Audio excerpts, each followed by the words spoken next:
Hello guys, তো এবার দেখে নেওয়া যাক যে E2 এলিমিনেশন রিয়াকশনের ক্ষেত্রে কীরকম ঘটনা হয়। আমরা তো এতক্ষণ E1 এ আলোচনা করলামই, E2 এর ক্ষেত্রে এবার দেখে নেব কীরকম হচ্ছে। তো প্রথমে আমি একটা এক্সাম্পল নিচ্ছি, দেখো একটা সেকেন্ডারি অ্যালকিল হ্যালাইড নিচ্ছি, ধরো এইটা 2 ব্রোমো বিউটেন, ঠিক আছে। তো এবার আচ্ছা, আমি এরকম এক্সাম্পল পরে দেখাচ্ছি, প্রথমে আমি একটা সিম্পল এক্সাম্পল নিয়ে দেখাই। 2 ব্রোমোপ্রোপেন, তো এখানে অ্যালকোহলিক KOH দেওয়া হলো। অ্যালকোহলিক KOH দেওয়া হলে একটাই স্টেপে রিয়াকশনটা হবে, একই সঙ্গে বিটা হাইড্রোজেনও বেরোবে প্লাস হ্যালোজেনও বেরোবে।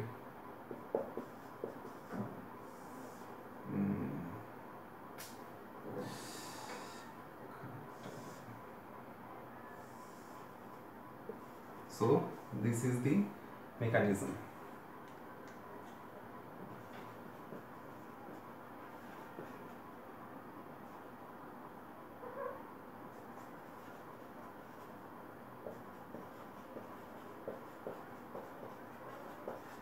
ওকে, তো এইটা হচ্ছে mechanism of E1, single step mechanism. এখানে তোমার একই সঙ্গে বিটা হাইড্রোজেন এলিমিনেট হচ্ছে প্লাস হ্যালোজেন এলিমিনেট হচ্ছে অ্যালকোহলিক বেসের প্রেজেন্সে, তো দিয়ে অ্যালকিন তৈরি হলো। এবার এটা বলেছিলাম যে এটা একটা স্টিরিও স্পেসিফিক রিয়াকশন। তো স্টিরিও স্পেসিফিক রিয়াকশন হতে গেলে দেখো এখানে খুব সিম্পল, তোমরা মেকানিজমই বুঝতে পারছো, এখানে আয়নাইজেশন কিছু হচ্ছে না বা বন্ড রোটেশন কিছু হচ্ছে না। একই সঙ্গে যেহেতু হাইড্রোজেন আর হ্যালোজেন বেরোচ্ছে, তো বেরোনোর সময় দেখো একটা ডাবল বন্ড তৈরি হচ্ছে। তো সিঙ্গেল বন্ড যখন ডাবল বন্ডে কনভার্ট হয়ে যায় তখন সিস্টেমটা আরো কি হচ্ছে, আরো রিজিড হতে থাকছে। রিজিড হতে থাকলে তার রোটেশনাল এবিলিটি কমে যায়। তো রোটেশনাল এবিলিটি কমে গেলে সেইখানে তাহলে কি হচ্ছে, অ্যালকিন যেটা তৈরি হবে তার একটা নির্দিষ্ট জিওমেট্রি থাকবে, সেটা সিস হোক বা ট্রান্স হোক, যা হবে একরকম জিওমেট্রি বিশিষ্ট হবে। ওই জন্য E2 রিয়াকশনের ক্ষেত্রে আমরা বলি এটা stereo specific reaction, right. So এখানে আমি কথাটা লিখে দিচ্ছি যে since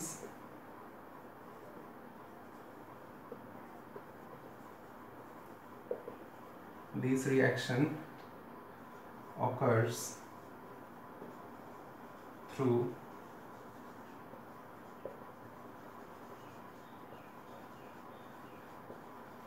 simultaneous CC double bond formation, simultaneous CC double bond formation and elimination of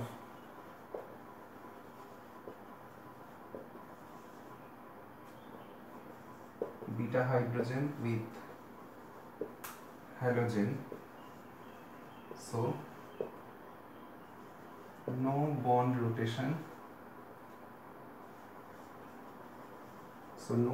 rotation, along CC occurs. Hence the geometry of alkene produced will be specific, right. So this is the reason that we will get a fixed geometry of alkene, that is stereo specific. যে আমরা এই রিয়াকশনে যে অ্যালকিনটা তৈরি হতে দেখব বা আমরা পাবো প্রোডাক্ট হিসাবে, তার ক্ষেত্রে জিওমেট্রিটা কনস্ট্যান্ট থাকবে। E1 এর মতো দুটো জিওমেট্রি বিশিষ্ট অ্যালকিন এখানে তৈরি হবে না। কেন হচ্ছে না তার কারণটা আমি আবার এখানে লিখলাম, যে যেহেতু এটা একই সঙ্গে, মানে এখানে কার্বন কার্বন ডাবল বন্ড হচ্ছে, হাইড্রোজেনও বেরোচ্ছে, তার সাথে হ্যালোজেনও বেরোচ্ছে, যেহেতু সিঙ্গেল বন্ডটা ডাবল বন্ডে কনভার্ট হতে থাকছে একই সঙ্গে, তো বন্ড রিজিড হয়ে যাওয়ার জন্য বন্ড রোটেশনটা ওখানে হিন্ডার্ড হয়ে গেল বা স্টপ হয়ে গেল। ফলে বন্ড রোটেশন না হলে ওখানে কি হবে, সিস হোক বা ট্রান্স অ্যালকিন হোক, একটাই আমরা পাবো। সো এই হচ্ছে ব্যাপার। এবারে আমাদের নেক্সট বিষয় হচ্ছে, আমি প্রথমে যে উদাহরণটা লিখেছিলাম 2 ব্রোমোবিউটেন, তো তার ক্ষেত্রে আমরা এবার এক্সাম্পলটা দেখব।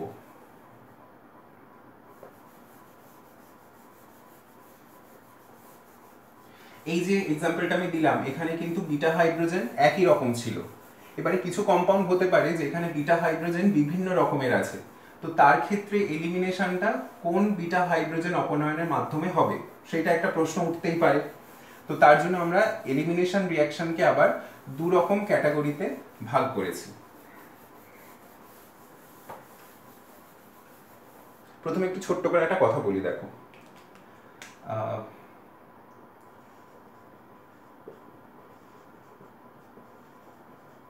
তোমরা তো মেকানিজম অনেকদিন ধরেই করছো, তো আশা করি তোমাদের খুব একটা অসুবিধা হবে না এই জিনিসটা বুঝতে।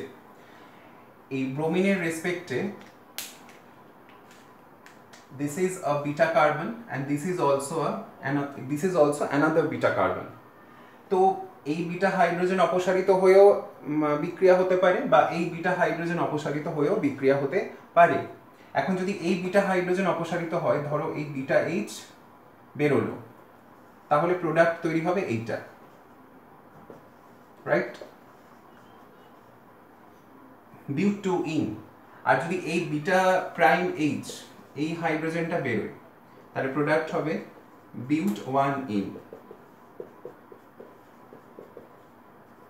ঠিক আছে, তাহলে দু রকম প্রোডাক্ট হতে পারে।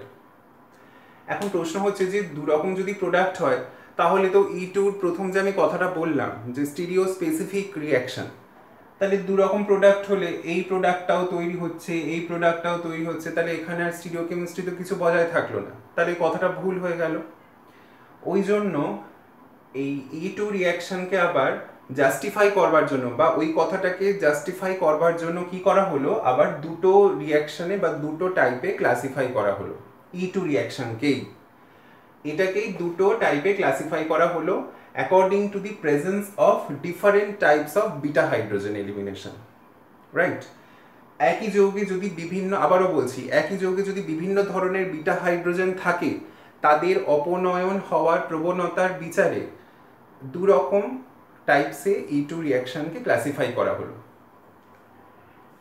কিন্তু ওই বিটা হাইড্রোজেন যে অপসারিত হবে, তার উপর কিন্তু প্রভাব ফেলবে কে, এই লিভিং গ্রুপটা।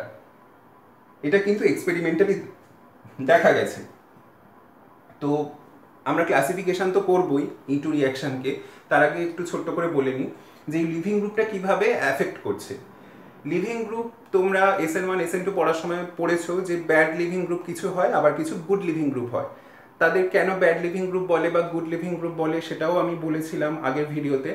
তো যদি কার্বনের রেসপেক্টে যে হ্যালোজেন রয়েছে তার সাইজ যদি ছোট হয়, শুধু হ্যালোজেন নয়, এখানে যদি অন্য কোনো পরমাণু থাকতে পারে like OH or nitrogen related কিছু গ্রুপ, এরকম যদি কিছু থাকে, তাহলে কার্বনের সঙ্গে ওই গ্রুপটার বা ওই গ্রুপের প্রথম যে পরমাণু, অক্সিজেন বলছি বা নাইট্রোজেন বলছি বা ফ্লুরিন বলছি, তাদের আকারের তো খুব একটা তারতম্য নেই।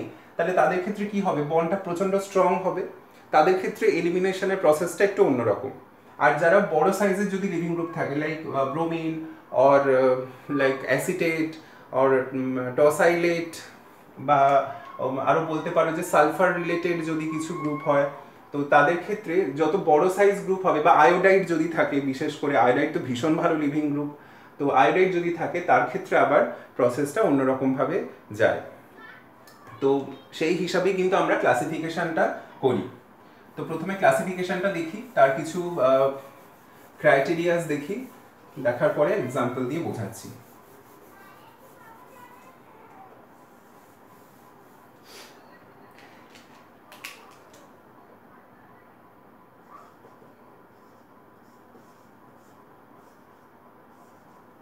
একটা হচ্ছে Saint-Joseph elimination,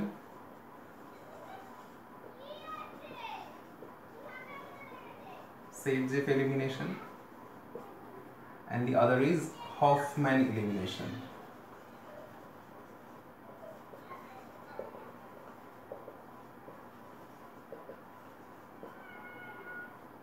তো Saint-Joseph elimination আর Hoffman elimination কাদের ক্ষেত্রে হয়? Saint-Joseph eliminationটা হচ্ছে for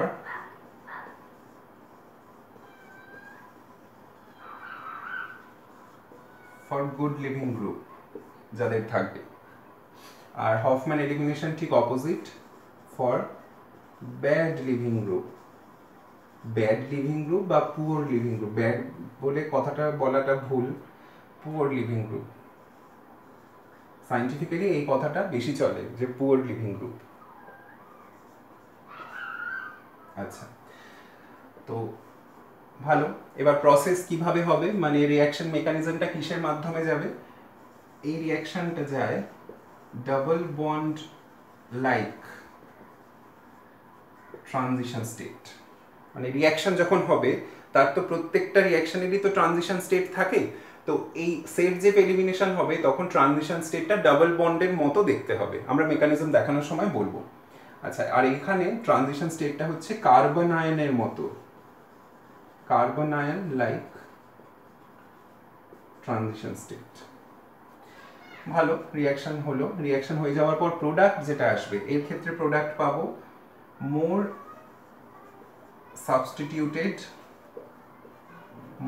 substituted double bond compound, আর এখানে ঠিক উল্টো হবে লেস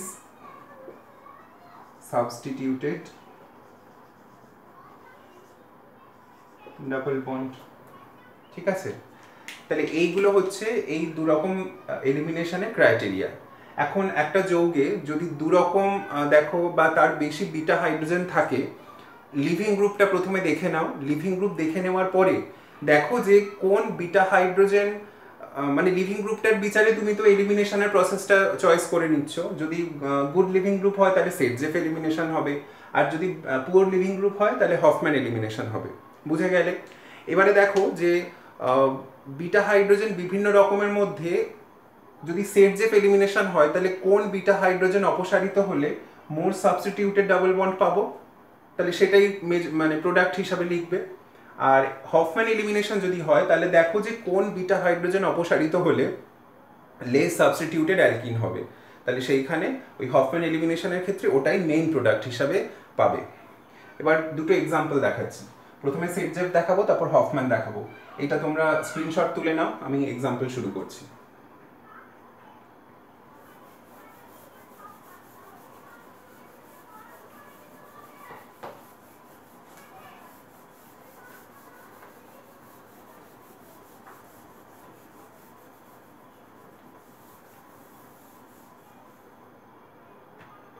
E2 এলিমিনেশনের ক্ষেত্রে একটা পয়েন্ট আমি বলতে ভুলে গেছিলাম, সেটা তোমরা এখন নোট ডাউন করে নিতে পারো, এইটা কিন্তু ভীষণ ইম্পর্টেন্ট একটা পয়েন্ট।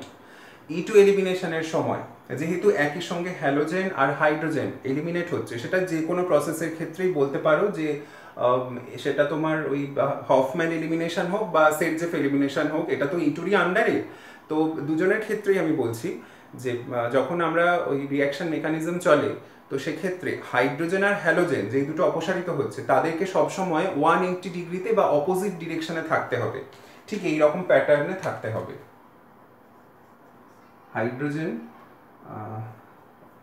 ধরো এই কার্বন রয়েছে, তো এই রকম ভাবে থাকতে হবে, এই বন্ডটা এসে এখানে বসবে আর এই দিক থেকে হ্যালোজেনটা বেরিয়ে যাবে, ঠিক ট্রান্স পজিশনে থাকতে হবে হাইড্রোজেন আর হ্যালোজেনকে যারা অপসারিত হচ্ছে। এই কথাটা, এটা কিন্তু মেন পয়েন্ট E2, মানে এটাও একটা মেন পয়েন্ট, এটা মনে রাখবে, আমি তখন বলতে ভুলে গেছিলাম। তো যাই হোক, এখানে সেটজেফ এলিমিনেশনের একটা উদাহরণ দেখাচ্ছি।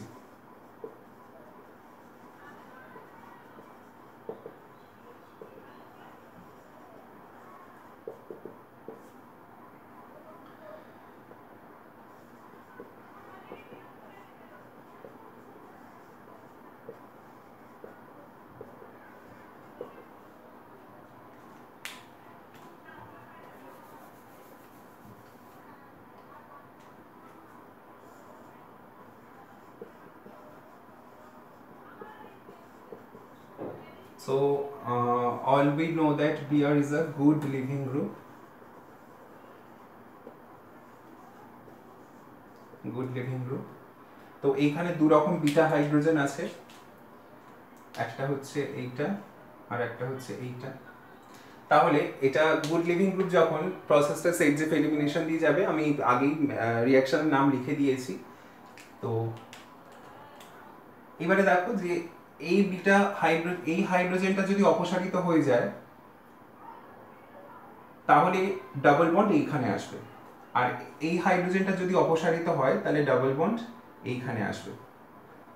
ওকে, কোনটা এবার মেজর মানে মোস্ট সাবস্টিটিউটেড ডাবল বন্ড সেটা তোমরা এবার একটু বিচার করে নাও। একটু রাফি কোথাও লিখে নিতে পারো, কারণ বুঝতেই তো পারছো যে যেখান থেকে বিটা হাইড্রোজেন বেরোচ্ছে আর হ্যালোজেন যেটা যেখান থেকে বেরোচ্ছে সেই দুটো কার্বনের মধ্যেই তো ডাবল বন্ড আসে। তাহলে আমি এরকম ভাবে যদি লিখি, এই একটা কম্পাউন্ড হতে পারে আর একটা হতে পারে এই রকম। তাহলে এই ডাবল বন্ডের রেসপেক্টে এদিকে একটা অ্যালকিল গ্রুপ, এদিকে একটা অ্যালকিল গ্রুপ, আর এই ডাবল বন্ডের রেসপেক্টে শুধুমাত্র একই দিকে অ্যালকিল গ্রুপ আছে। তাহলে মোর সাবস্টিটিউটেড কোনটা? এইটা। আর এইটা পেতে গেলে আমাকে কোন হাইড্রোজেন বার করতে হবে? এই হাইড্রোজেনকে বার করতে হবে। তাহলে মেকানিজম আমরা এই হাইড্রোজেন অপসারণের মাধ্যমেই দেখাবো। এই হচ্ছে ব্যাপার।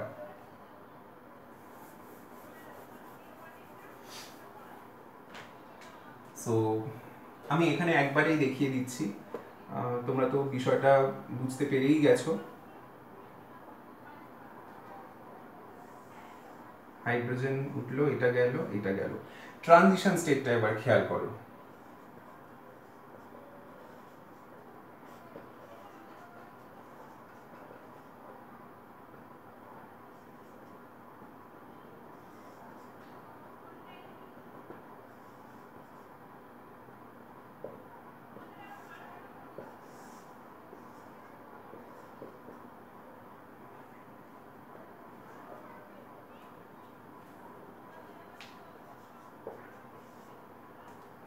So this is the double bond like transition state. দেখো এই কার্বন কার্বনের মধ্যে ডাবল বন্ড তৈরি হচ্ছে, যেটা সেটজেফ এলিমিনেশনের সময় হয়। সো এইটা ডাবল বন্ড লাইক টিএস। এরপরে কি হবে? কার্বন কার্বন ডাবল বন্ড হলো, এখান থেকে কে বিআর বেরিয়ে গেল, ওয়াটার বেরিয়ে গেল। So this is the Saytzeff product.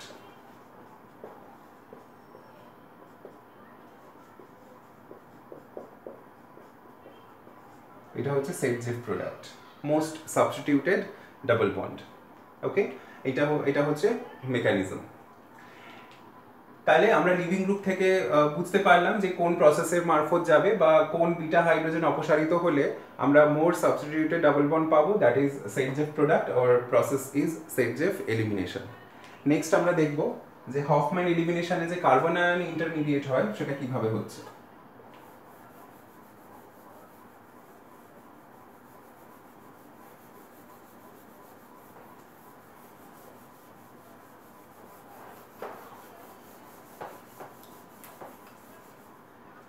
তোমরা ভিডিওগুলো যখন দেখবে, যদি একবারে না বুঝতে পারো বারবার রিওয়াইন্ড করে দেখো, বারবার কথাগুলো শোনো, কথাগুলো শোনার সাথে সাথে তোমরা রিয়াকশনগুলোও লিখতে থাকো, রিয়াকশনের সঙ্গে আমার কথা মেলাতে থাকো, দেখবে বিষয়গুলো ক্লিয়ার হতে শুরু করবে। কারণ এমনি ভিডিও তৈরি করার ক্ষেত্রে তো টাইমটা খুব শর্ট থাকে, সেই শর্ট টাইমে অনেক এক্সাম্পল দেখানোটা পসিবল নয়। তো মেন হচ্ছে আমি এখানে তোমাদের একটা জেনারেলাইজড ফরম্যাট দিয়ে দিলাম যে হ্যাঁ বিষয়গুলো এইভাবে হয়। এরপরে তোমরা কোয়েশ্চেন পেপার সলভ করবে যখন বা বই যখন পড়বে, তখন সেই বইতে যা রিয়াকশনস পাবে বা কোয়েশ্চেন পেপারে যা রিয়াকশনস পাবে সেইগুলোর সঙ্গে আমার টেকনিকটা মেলানোর চেষ্টা করো, দেখো তোমাদের খুব হেল্প হবে। আর আমি এখানে যা তোমাদের নোট দিচ্ছি বা যা তোমাদেরকে এখানে পড়াচ্ছি, সেইটা যদি তোমরা খুব ভালো করে থরলি তৈরি করে রাখো বা নোট ডাউন করে রাখো আর সেইগুলো যদি ভালো করে পড়ো, তাহলে আমার মনে হয় না তোমাদের বই খুব একটা আর বেশি করে পড়তে হবে। কারণ এইখান থেকেই তোমাদের কনসেপ্টটা আমি চেষ্টা করছি যতটা ক্লিয়ার করে দেওয়া যায়। তারপরে তোমরা বই পড়তে পারো, আরও যদি কিছু ইনফরমেশন পাও সেই ইনফরমেশনগুলো তোমাদের নলেজটাকে এনরিচ করবে।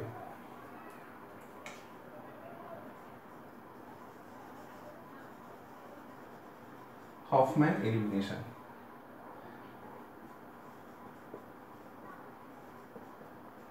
Most poor leaving group fluorine. ঠিক আছে, তো অ্যালকোহলিক KOH দিলাম,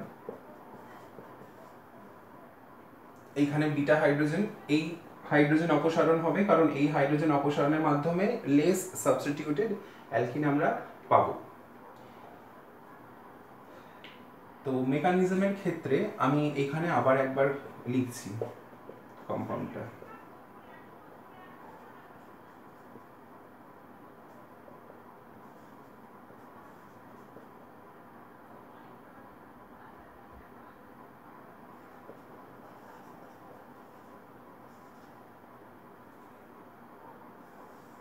দেখো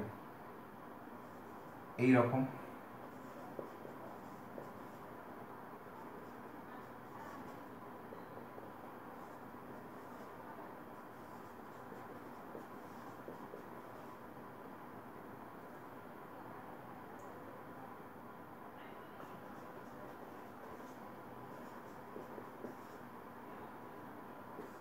নেক্সট স্টেপে নেগেটিভ চার্জ এভাবে হয়ে যাচ্ছে।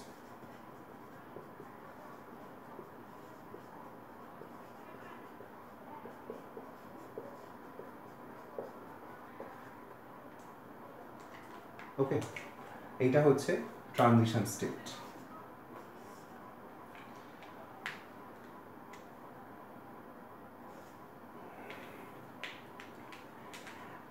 এখন তোমরা একটা কথা ভাবতে পারো যে আমি কার্বন আয়নটা এর ওপরেই কেন তৈরি করলাম, আমি তো ইচ্ছে করলে এটার ওপরেও তো তৈরি করতে পারতাম, একই তো ব্যাপার হতো।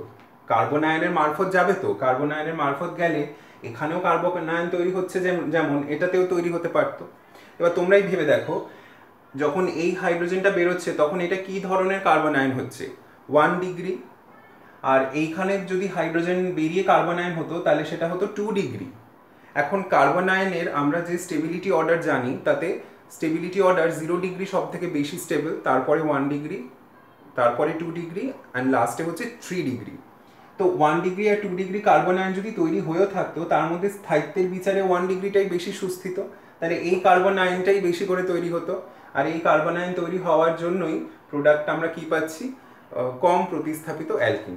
তাই হফম্যান এলিমিনেশনের মেকানিজম হচ্ছে ঠিক এইরকম ভাবে। এটা হচ্ছে carbon ion like transition state.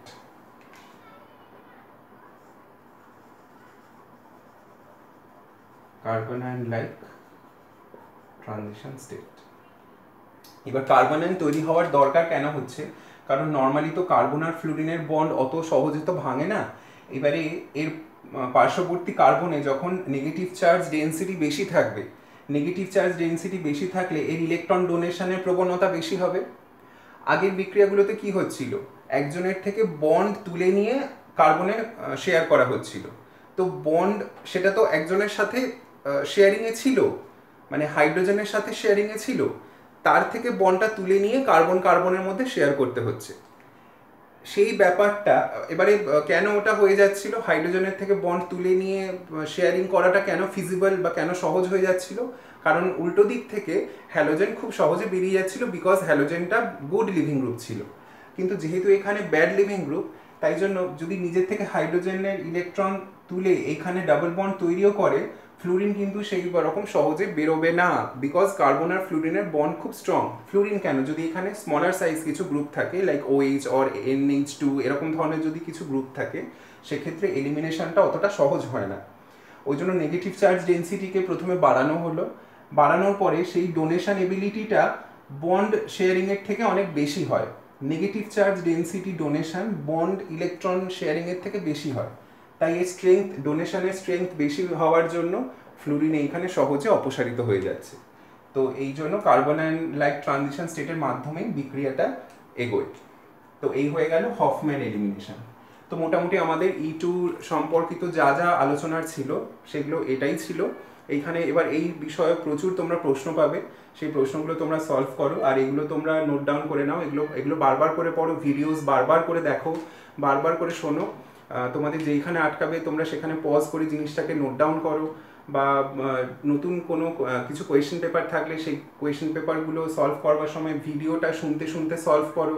যেই স্টেপগুলো তোমাদের প্রবলেম হচ্ছে সেগুলো তোমরা নিজেরা অবজার্ভ করো বা কথাগুলো শুনতে থাকো, তার সঙ্গে মেলাতে থাকো, দেখবে জিনিসগুলো তোমাদের কাছে আরও ইজিয়ার হয়ে উঠবে। তো ঠিক আছে, আমার মোটামুটি এইটাই আলোচনার বিষয় ছিল। এর পরে নেক্সট ভিডিও যেটা আমি দেব, সেই ভিডিওতে হ্যালো অ্যালকেনস আর হ্যালো অ্যালিনসের প্রিপারেশনস কিছু থাকবে, আর তার সাথে রিয়াকশনসও থাকবে। তো ঠিক আছে, ততক্ষণের জন্য তোমরা ভালো করে পড়াশোনা করো, সবাই ভালো থেকো, গুড বাই।